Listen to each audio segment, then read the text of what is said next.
करता है। ये दिल भी उसी पे मरता है जो हमारी कदर न करता है।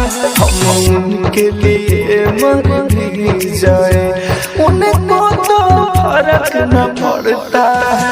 ये दिल भी उसी पे मरता है जो हमारी कदर न करता है।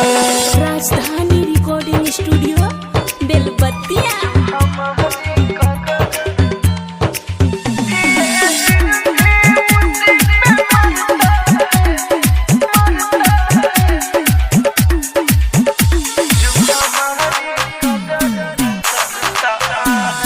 हम हो गए हर किसी का मेरा हुआ न कोई, जिसके लिए जाना भूले हमें भूल गया वही।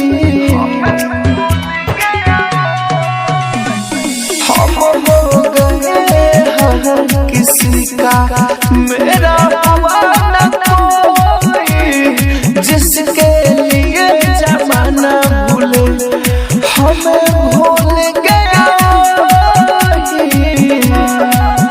ठोकर खाया है अपनों से सारा सपना आग में जलता है। ये दिल भी उसी पे मरता है जो हमारी कदर न करता है। राजधानी रिकॉर्डिंग स्टूडियो बेलबत्तिया।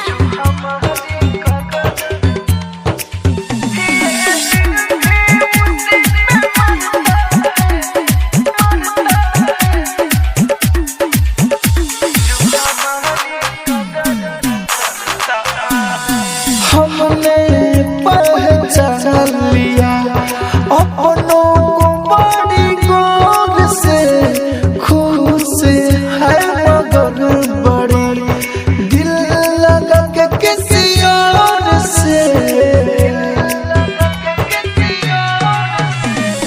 हमने पहचान लिया अपनों को बड़ी गौर से, खुश है मगर बड़ी दिल लगा के किसी और से।